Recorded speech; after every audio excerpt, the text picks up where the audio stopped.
Bonsoir et merci de nous ouvrir vos portes pour passer un temps de louange et d'étude de la Bible ensemble.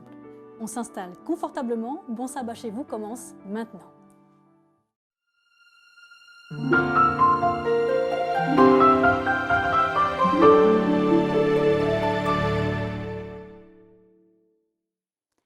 Bonsoir et merci de nous recevoir chez vous en cette date si spéciale du 24 décembre. Nous savons que la plupart des familles se réunissent aujourd'hui pour fêter ensemble, pour manger, pour passer un bon moment. Alors merci de nous accueillir chez vous, comme si on était un peu de votre famille, ça nous fait plaisir. À date spéciale, émission spéciale, cette année nous avons vécu 2 saisons ensemble. Alors aujourd'hui nous vous proposons de vivre les meilleurs moments de la saison 2 qui traitait des prières dans la Bible. Vous vous en souvenez? Sinon, vous allez pouvoir revivre ça avec nous ce soir. Alors avant, comme d'habitude, on prépare nos cœurs et nos esprits avec un temps de louange et on se retrouve juste après.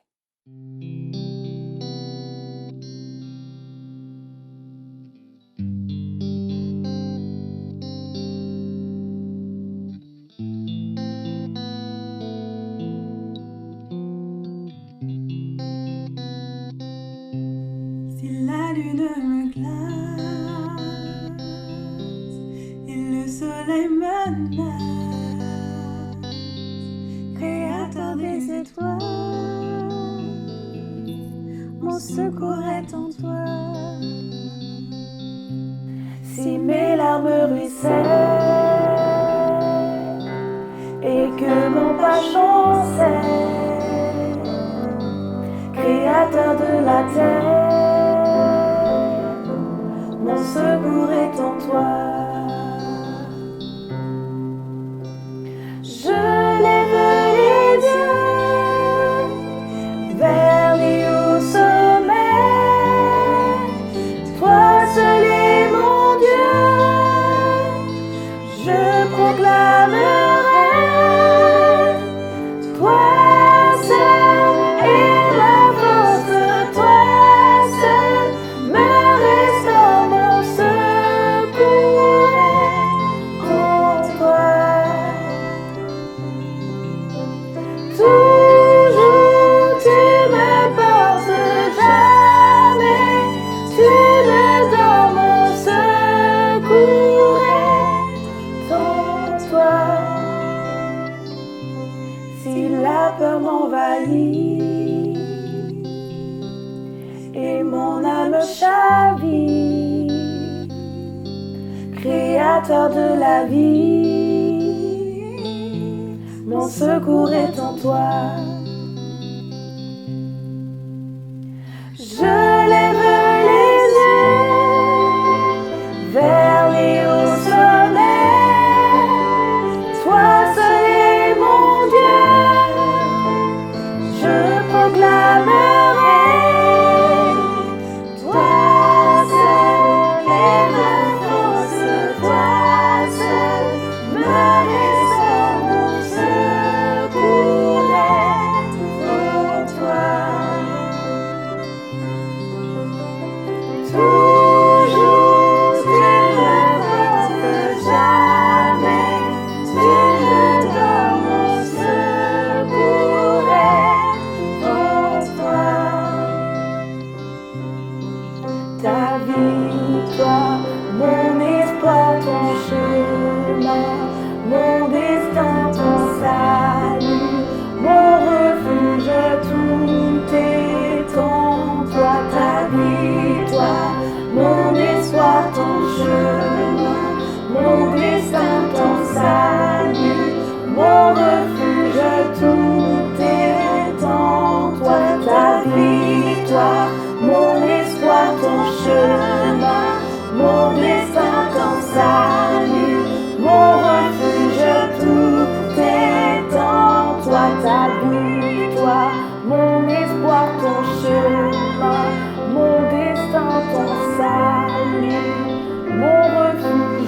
Jonas termine sa prière en étant reconnaissant et en louant l'Éternel.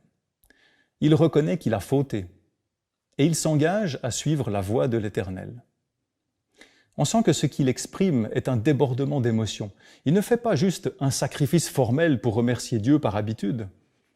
Il veut offrir un sacrifice avec reconnaissance, un sacrifice qui a du sens, qui exprime un sentiment qui sort du plus profond de son cœur. Finalement, il reconnaît que c'est Dieu qui sauve, et personne d'autre, ni lui-même, ni un autre Dieu. Tout appartient à Dieu. Dieu est maître de toutes choses, et il sauve son peuple. Il est bienveillant, il est fidèle. Jonas se remet à cet instant Dieu à la première place dans sa vie, parce que c'est la place qui lui est légitime. Voyez-vous le contraste avec le Dieu que Jonas avait imaginé dans sa fuite, un Dieu pourchasseur, vengeur? Voyez-vous le cheminement spirituel qui a été nécessaire à Jonas pour comprendre qui est Dieu et quelle est la relation qu'il veut avoir avec nous? Est-ce que cela fait écho dans votre propre vie? Jonas était initialement rebelle, il a désobéi sciemment à Dieu, tout comme nous sommes également et si souvent rebelles et désobéissants. Mais Dieu connaît les cœurs de chacun d'entre nous, comme il connaît le cœur de Jonas. Il n'a pas abandonné Jonas, comme il ne nous abandonne pas non plus aujourd'hui. Par contre, l'histoire de Jonas nous rappelle que nous avons un chemin spirituel à faire. Jonas est passé par une expérience difficile, mais cruciale, qui lui a montré le vrai visage de Dieu et qui lui a fait prendre conscience de sa propre réalité. Sa prière de repentance est forte, elle est authentique. En regardant la suite du récit, que je vous invite à lire chez vous, nous voyons que sa prière de repentance a changé sa vie et son attitude vis-à-vis de Dieu. La repentance est littéralement un changement radical. Et c'est exactement ce qui s'est produit dans la vie de Jonas, ce qui lui a permis de se réconcilier avec Dieu. Dans notre vie, nous avons également un chemin à parcourir, avec des choix à faire, des expériences plus ou moins difficiles à passer. Combien de temps, quel type d'expériences seront nécessaires pour que, comme Jonas, nous nous souvenions de Dieu. À quoi ressemble notre Dieu? Est-il un Dieu que nous voulons fuir, un Dieu dont nous avons peur et que nous imaginons vengeur si nous ne lui obéissons pas à la lettre? Ou au contraire, un Dieu d'amour qui cherche notre bonheur, qui cherche à nous intégrer à son projet pour sauver le monde? Un Dieu qui recherche notre fidélité par amour, parce que lui nous a aimés le premier et reste fidèle malgré nos rébellions. Comment réagissons-nous quand nous sentons un appel de la part de Dieu? Trouvons-nous toutes les excuses inimaginables pour refuser ou cherchons-nous à fuir pour qu'il nous laisse tranquilles? Ou au contraire, sommes-nous prêts à lui répondre comme Samuel, « Parle Seigneur, ton serviteur écoute ». Jonas était un humain, comme nous tous, avec des qualités, avec des défauts. Dieu ne va pas s'arrêter à nos objections bien humaines. Dieu va regarder à notre cœur et il va faire son possible pour que nous nous souvenions de lui et que nous tournions notre cœur vers lui. Je souhaite que dans les moments difficiles ou dans les moments de rébellion contre Dieu par lesquels nous pouvons passer, que nous puissions nous rappeler de la prière de Jonas et la faire nôtre au plus profond de notre cœur. Comme dans le cas de Jonas, Dieu ne nous abandonne pas. Il attend que notre cœur revienne à lui. Que cette prière que nous avons parcourue ensemble, ce soir, devienne également la vôtre. Écoutons cependant comment prie ce malhonnête publicain. « Mon Dieu, prends pitié du pécheur que je suis. » Ah mes amis, quelle belle prière. Il n'a rien à dire si ce n'est présenter sa misère et son indignité. Ce qu'il dit n'est pas une excessive humilité, mais la vérité. Il est un pauvre pécheur, comme le pense à juste titre le pharisien. En fait, lui, pharisien, n'a pas besoin de pardon de Dieu. En tous les cas, il ne l'a pas demandé. Eh oui, il est juste. Le publicain ne parle pas des autres, il ne critique pas les autres, il ne croit pas nécessaire de les esquinter ou de les éreinter pour obtenir une éventuelle faveur de Dieu et se justifier. Sa propre misère lui suffit. Il ne compte que sur la seule grâce de Dieu. Arrivés à ce point du récit, les auditeurs de Jésus ont dû être surpris, choqués même, par la conclusion. La sentence tombe comme un coup de tonnerre.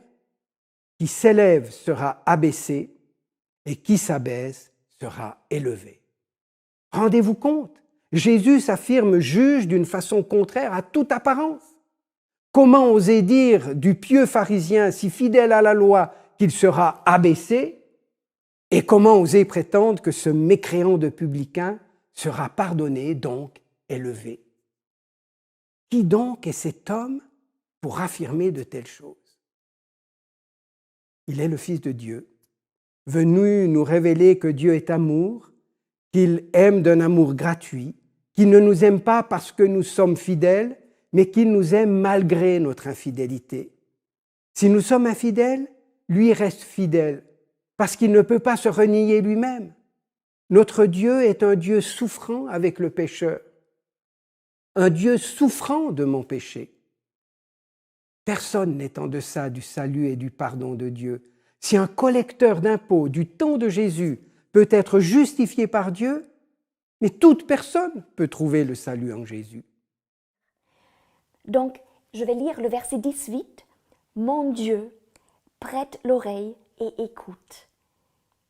Ouvre les yeux et regarde nos ruines. Regarde la ville sur laquelle ton nom est invoqué. Car ce n'est pas à cause de notre justice que nous te présentons nos supplications, c'est à cause de tes grandes compassions. Seigneur, écoute, Seigneur, pardonne, Seigneur, sois attentif, agis et ne tarde pas, par amour pour toi, ô mon Dieu, car ton nom est invoqué sur ta ville et sur ton peuple. » Regardez ce que Daniel fait, il s'adresse à ce Dieu. Écoute, prête l'oreille. Et il va dire, à cause de tes grandes compassions, à cause de ton amour. Daniel sait en qui il croit et vers lequel il peut venir pour tout lui dire. Parce que c'est un Dieu qui est compatissant, qui est aimant, qui est sensible à ce qui traverse le cœur de Daniel. Compassion, amour. Et ça m'encourage à faire comme Daniel, à être à l'écoute de Dieu et à m'offrir à ce Dieu dans la prière, de tout lui dire. Et le texte m'invite personnellement à faire la connaissance de ce Dieu, de rencontrer quelqu'un qui est compatissant, qui connaît mon histoire, qui connaît mon passé, qui connaît mon présent, qui connaît mon futur, qui est là pour m'accompagner. Et je sais que tout est tentant dans ce monde, les sciences, la littérature, la sagesse, comme à la cour de Babylone. On a aussi ce privilège de pouvoir lire, étudier, essayer de comprendre le monde dans lequel on vit. Mais malgré tout cela, toute cette sagesse du monde, toute la gloire du monde, nous sommes invités à nous prosterner devant Dieu pour être à son écoute. Finalement, notre histoire commence avec Dieu. Et c'est lui qui nous connaît, c'est lui qui connaît l'être humain, c'est lui qui connaît l'histoire de l'humanité, c'est lui qui peut l'interpréter réellement. Parce que ce Dieu est notre référence ultime. Et la sagesse humaine, la littérature humaine, la philosophie humaine ne pourront pas nous sauver. Nous avons tous besoin d'un Dieu qui nous sauve, qui nous raconte notre histoire et qui nous aime. On a besoin d'un Dieu qui nous aime, qui m'aime, pour avoir ce courage de vivre et de partager cet amour. Voilà cette belle prière dans le livre de Daniel. C'est cette prière qui structure le livre de Daniel. Donc la 7e prière, cette prière que Daniel prie vers la fin de l'exil babylonien. Et après, il y a le peuple de l'Alliance, ou une partie de ce peuple déporté, qui peut réellement retourner en terre promise, retrouver la liberté. Donc, c'est le souhait de Dieu, que chacun d'entre nous puisse retrouver la liberté en Dieu, retrouver cette dignité pour laquelle Dieu nous a créés, retrouver nos racines et le sens de notre vie. Il ne faut pas quitter notre prière sans avoir été revêtu des habits du salut et de la joie de la prêtrise pour servir avec intégrité et fidélité le Seigneur Dieu. Trop souvent, nous partons de notre prière telle que nous sommes arrivés. Nous sommes passés si vite que nous n'avons en fait pas eu le temps de rencontrer Dieu et d'être revêtus de son habit de salut. Et alors, jour après jour, nous allons nous assécher spirituellement. Oui, notre prière, elle doit être quotidienne. Donne-nous notre pain quotidien. Quotidiennement, nous devons être revêtus de l'habit du salut et de la joie du salut. Enfin, la 7e étape, c'est de partir avec l'assurance de l'exaucement, de partir dans la paix de Dieu et sous la bénédiction de Dieu. Ainsi, dans le chapitre 7 de 2 Chroniques, qui fait suite à cette prière, eh bien, Salomon évoque la réponse de Dieu à sa demande. Le texte dit ceci: lorsque Salomon eut achevé de prier, le feu descendit du ciel et consuma l'holocauste et les sacrifices, et la gloire de l'Éternel remplit la maison. Les sacrificateurs ne pouvaient entrer dans la maison de l'Éternel, car la gloire de l'Éternel remplissait la maison. Tous les enfants d'Israël virent descendre le feu et la gloire de l'Éternel sur la maison.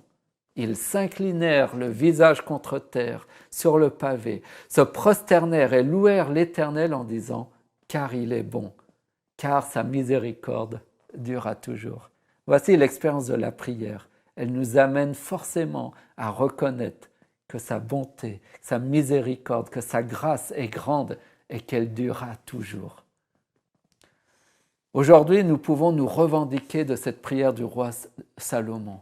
Cette gloire de Dieu qui descend sur le temple symbolise la Pentecôte, où le feu de l'Esprit est descendu sur l'Église du Christ, afin de la oindre et de la consacrer au service de Dieu.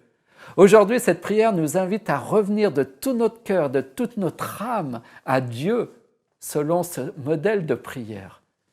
Invoquer le nom de Dieu, le nom saint de Dieu, louer et glorifier son nom, se souvenir de ses bienfaits et se rappeler de son alliance. Quatrièmement, se repentir du mal et se détourner de nos mauvaises voies, recevoir le pardon de Dieu et renouveler l'alliance. Cinquième point, demander à Dieu d'agir selon nos besoins, selon notre situation.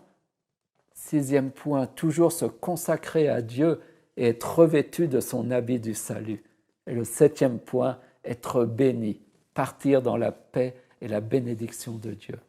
Jésus-Christ est à la fois le temple, le sacrifice et le grand prêtre. Il est ce lieu de réconciliation avec Dieu notre Père pour toute l'humanité. Alors en Christ, nous pouvons nous attendre à cette effusion de l'Esprit si le peuple de Dieu s'unit autour de lui en prière. Jésus n'a-t-il pas dit justement aux Juifs dans Jean 2, au verset 19 à 21, « Détruisez ce temple, et en 3 jours je le relèverai. » Les Juifs dirent « Il a fallu 46 ans pour bâtir ce temple, et toi en 3 jours tu le relèveras. » Mais il parlait du temple de son corps. Oui, parfois il faut être prêt à détruire les temples idolâtres que nos mains et œuvres humaines ont construits pour laisser Christ rebâtir ce nouveau temple que je suis, dédicacé à la Pentecôte pour la gloire de Dieu, à la gloire de Dieu. Je vous invite donc à être cette pierre vivante de ce nouveau temple et à prier pour être un temple consacré et oint, habité par la gloire de Dieu, où Dieu peut manifester sa bonté, son salut, sa puissance, son amour et sa grâce à travers vous par son esprit de lumière. Que Dieu vous bénisse et qu'il vous oint de son esprit. Amen. Plus nous nous approchons à la parole divine, plus nous la prenons au sérieux, mieux nous pourrons trouver le sens de nos expériences et mieux nous pourrons mettre des mots sur les situations quotidiennes et aussi aux situations pas normales qui nous arrivent. Mieux encore, si nous donnons des paroles choisies à notre mémoire, ces paroles vont nous encourager lorsque nous ferons face à des situations déstabilisantes. Marie a puisé du réconfort chez sa cousine. Elle a puisé des paroles dans les psaumes, des textes qu'elle avait certainement appris par cœur. Nous aussi, nous avons besoin les uns des autres, même si nous pouvons seulement nous voir par vidéo pour l'instant. Ça ne fait rien. On peut se voir et on peut se parler.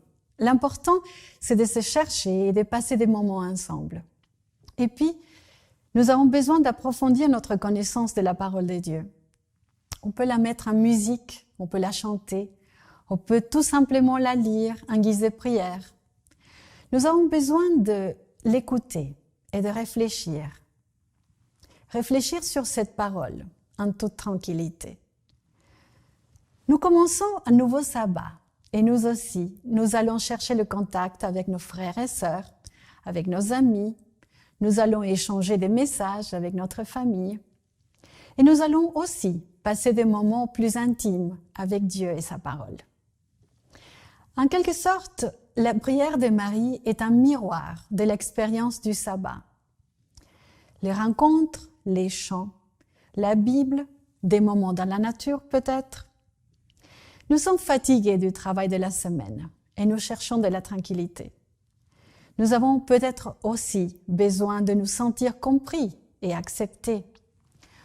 Ou nous allons rencontrer quelqu'un qui a besoin de se sentir compris ou accepté. Le sabbat nous donne une très belle opportunité pour être ce cadeau pour quelqu'un, comme Élisabeth était un cadeau pour Marie. Le sabbat nous donne aussi le temps pour ralentir notre rythme d'activité, pour ouvrir la Bible et penser à ce que notre Père Céleste représente pour nous. Dans ce moment de réflexion, nous pourrons mieux comprendre ce que Jésus dit à ses disciples peu avant sa mort. Je vous laisse la paix, je vous donne ma paix. Je vous ai dit ces choses afin que ma joie soit en vous et que ma joie soit parfaite, comme la paix et la joie de Marie dans sa magnifique prière. Que Dieu vous bénisse. Bon sabbat chez vous.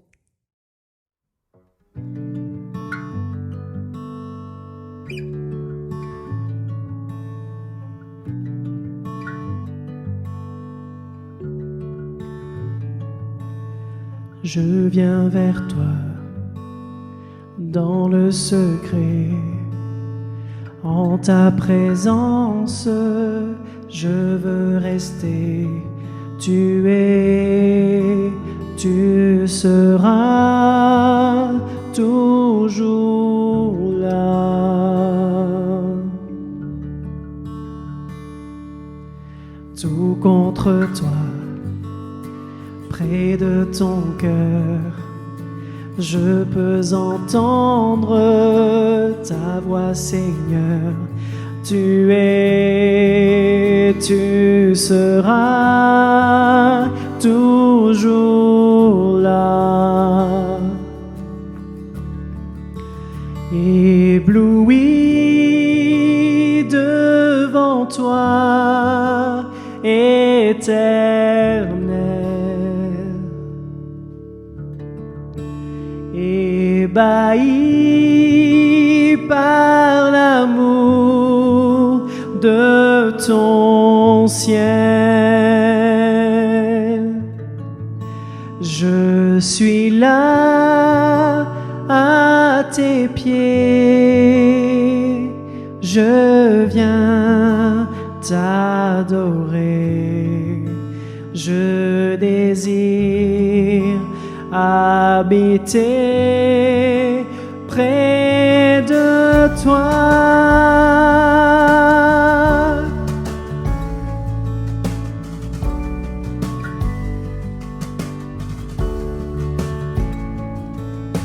Je vois ton bras, je sens ta main, tu me protèges, tu me soutiens, tu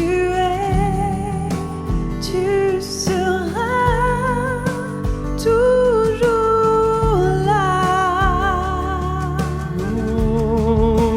Ébloui devant toi, Éternel,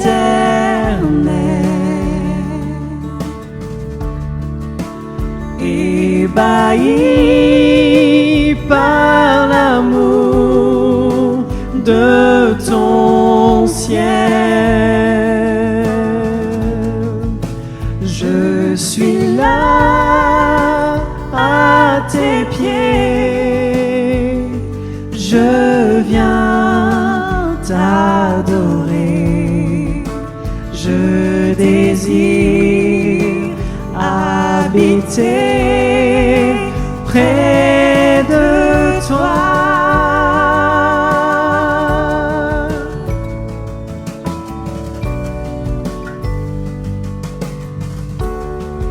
Habiter près de toi.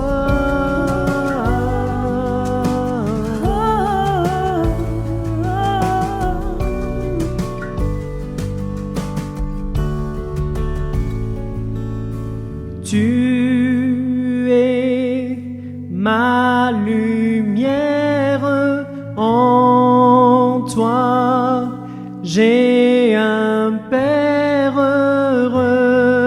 reçois ma prière.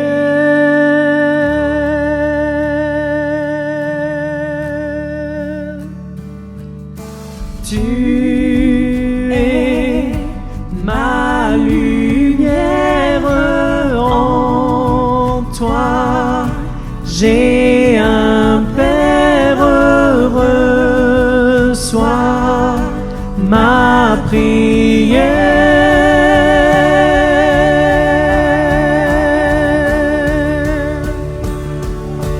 Tu es ma lumière, en toi j'ai un Père, reçois ma prière.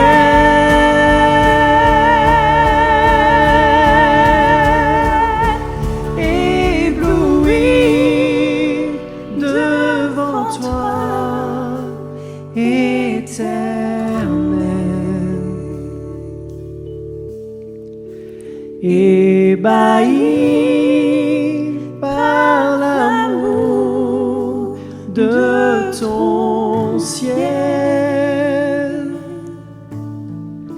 Je suis là à tes pieds, je viens t'adorer. Je désire habiter près de toi, ébloui devant toi, éternel,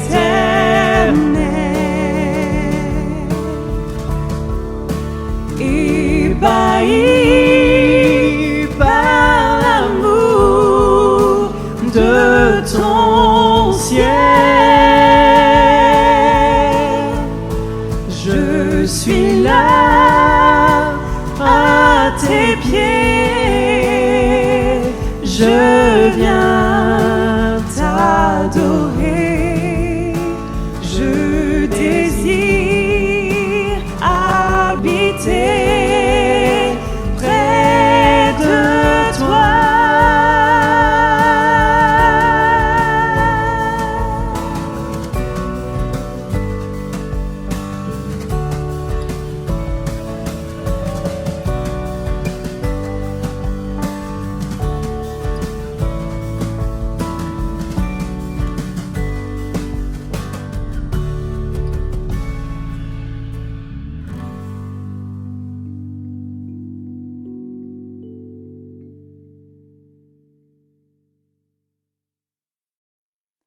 Merci de votre compagnie en ce jour festif. Nous espérons que cela vous a apporté du bien en cette soirée. On se retrouve la semaine prochaine à la même heure, cette fois-ci pour vivre les meilleurs moments de la saison 3 de Bon Sabbat chez vous, qui traite des paraboles. Très bonne soirée à vous et à la semaine prochaine.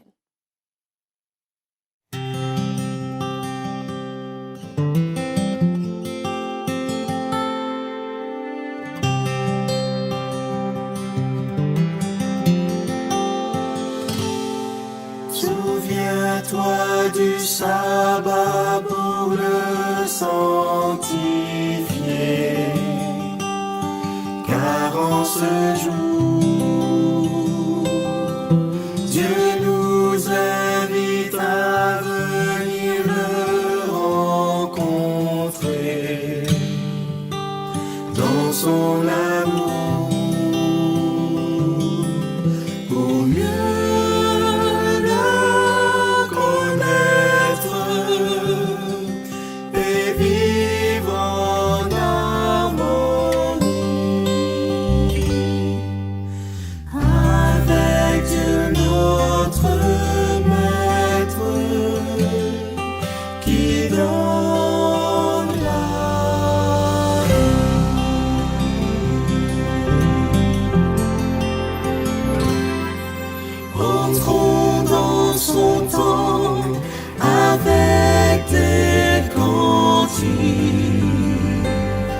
pour l'adorer. Remplissons ce lieu de nos voix de musique pour le louer. Merci.